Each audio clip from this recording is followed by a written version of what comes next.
اس لیے فرمایا اللہ نے عورت کی جنت بہت آسان رکھی ہے، اگر وہ فرائض اور واجبات کا اہتمام کر رہی اور اپنے میاں کی اطاعت کر رہی تو جنت کا ہر دروازہ اس کو اپنی طرف بلائے گا کہ تیرے لیے جنت کا ہر دروازہ کھلا ہے۔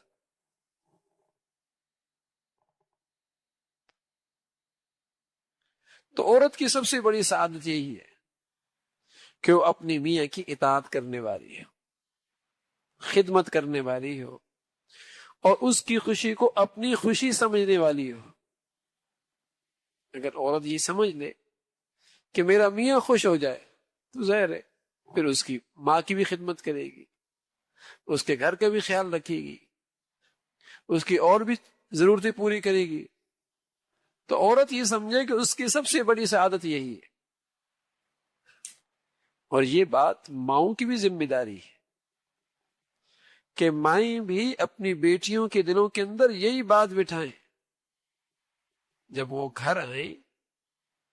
تو انہیں یہی سمجھائے، باپ بھی یہ سمجھائے کہ بیٹی تیری سب سے بڑی سعادت یہ کہ تو اپنی میاں کی اطاعت شیار رہ، اس کی خدمت کرنے والی ہو۔ ہاں وہ گناہ کی بات کرے تو گناہ بھی اس کی اطاعت نہیں ہے، اس لیے کہ مخلوق کی کوئی ایسی اطاعت جس میں خالق ناراض ہوتا ہو اس کی گنجائش نہیں ہے، لیکن باقی دیگر تمام کاموں میں اپنی میاں کی اطاعت کرے، یہاں تک کہ اگر اس نے باہر نکلنا بھی ہے تو میاں کی اجازت سے نکلے، یہاں تک کہ اگر وہ نفلی روزہ رکھ رہی ہے اور اس کا میاں اسے منع کر رہا ہے تو میاں کی اطاعت کرنا زیادہ افضل ہے۔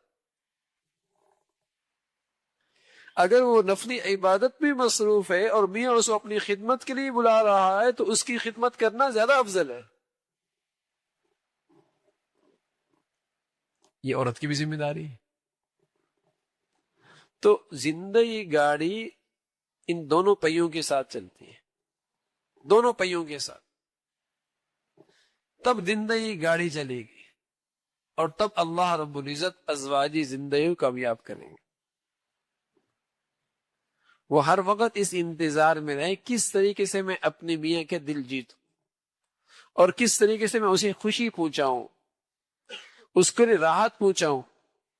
جس سے اسے راحت ملے، وہ اس فکر میں لگی رہے۔ بس قسمتی سے میرا زور آج جو ہمارا معاشرہ چل رہا ہے، آج ہماری بچیوں کے اندر سے یہ چیزیں نکلتی چلی جا رہی ہیں،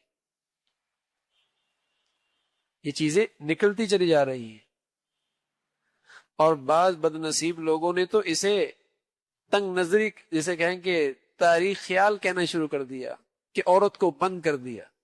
قید کر دیا۔ ان کی عجیب سوچ ہے، اگر یہی عورت باہر جا کر نوکری کرے، دوسروں کی خدمت کرے تو بہت ترقی یافتہ، اور اپنی میاں کی خدمت کرے تو یہ قید ہے۔ حالانکہ بچی کی اصل سعادت یہ تھی کہ وہ اپنے گھر میں خدمت کرے، اپنے شوہر کی خدمت کرے،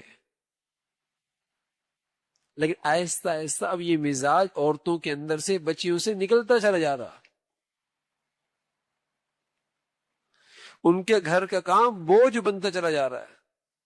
حالانکہ حضور علیہ الصلوۃ والسلام نے فرمایا کہ اگر بچی گھر کے اندر کام کاج کرتی ہے تو اللہ اس کے اس کام کاج پر بھی عبادت کا اجر دیتے ہیں۔ برتن سنبھال کے رکھ رہی ہے، صفائی کر رہی ہے، گھر کو صاف ستھرا رکھ رہی ہے، تو اللہ اس پر بھی اسے عبادت کا ثواب دے گا۔ تو میرے عزیزو، اس طریقے سے زندگی گزرتی،